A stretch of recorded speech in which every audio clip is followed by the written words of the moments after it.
Hey, what's going on, guys? Hope everybody's having a good day. Just wanted to make a quick video. This one's going to be about friendships, which is kind of an embarrassing topic, but I think a super important, underrated topic.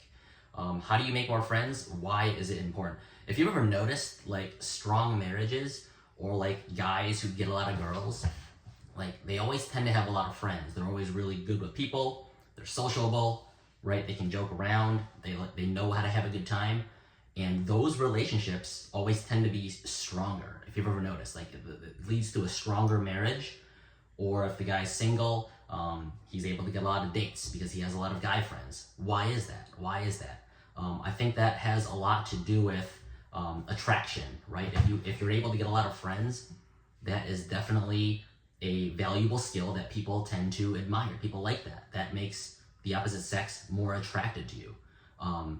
It's an indication that you're very socially aware, right? You have good emotional intelligence, and that's an attractive trait.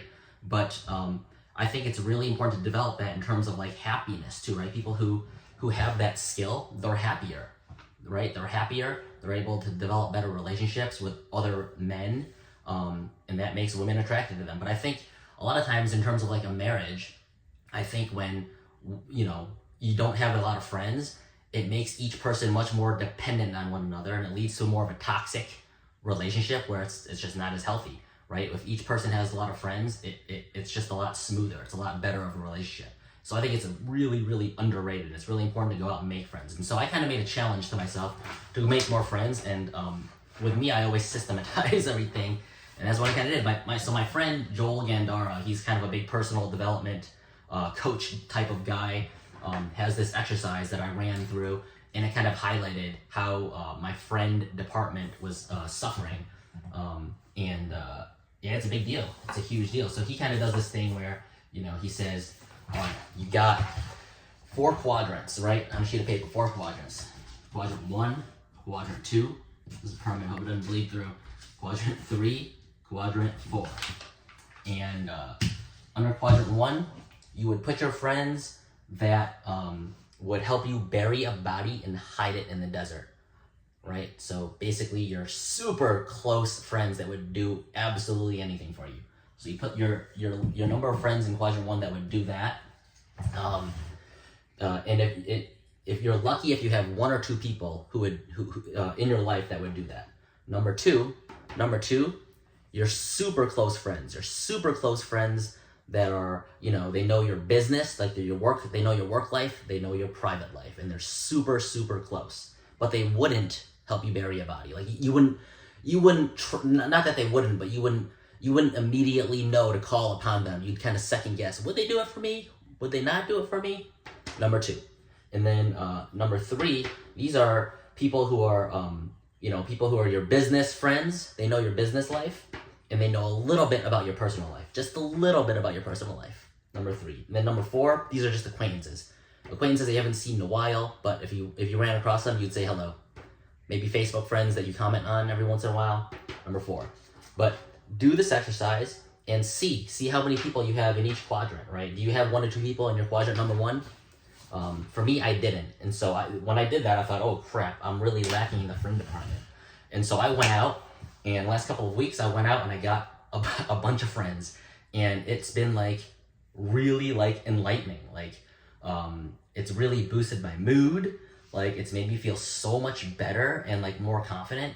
And I basically did this. The first thing I did, if you are a part of any Facebook groups, I would join Facebook groups of things that you're interested in. So for me, it's like golf, sales, personal development, exercise. So I joined those groups on Facebook. And then there's a feature where you can look at the members and look at who's in your city. And so I would look at that, and then I would just click on people, and if they look cool, they look like I want to meet them, I would just message them. Hey, I'm always looking to meet like-minded people. I see we're in the same city. We're both interested in lifting weights. Would love to connect with you sometime. And so I did that, and I actually met up with somebody, for lunch. And he bought my lunch. Ended up being a really cool guy. He owned his own company, super successful. He's got kids. We related on a lot of things, and it was awesome. Like, I really actually look up to the guy, and we're gonna make this a monthly thing. So that was that. And I've made it a goal that actually every week I'm gonna do a lunch with somebody, a lunch or coffee or something with somebody, and so that's what I started doing. The other thing that I did that was helpful is when I went to the gym. Every time I go to the gym, I made it a goal to talk to three people, whether that's just like, hey, what's up, or more of a conversation. But I did that, and for me, my go-tos were I have a shoe fetish. I love shoes, and so I compliment them on their shoes. Hey, those things look cool. What kinds are those? And you kind of just drop a little hook, and if they're interested, they'll hook onto it and continue the conversation.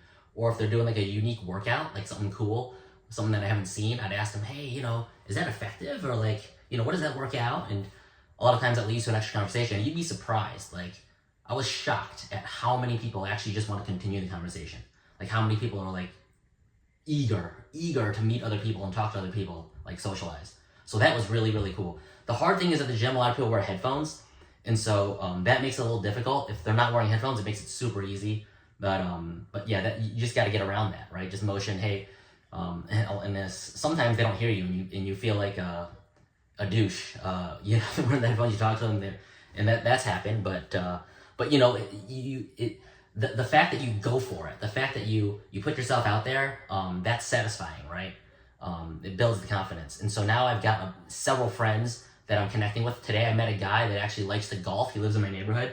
We're going to go golfing, but I'm meeting lots of people, and it's a really, really good way just to connect and meet other people. But yeah, that's friends. I think friendships are extremely important in terms of attraction, in terms of happiness, and you should definitely develop it. But that's my video, guys. If you guys have any questions, let me know. Otherwise, I'm going to go watch the Super Bowl now.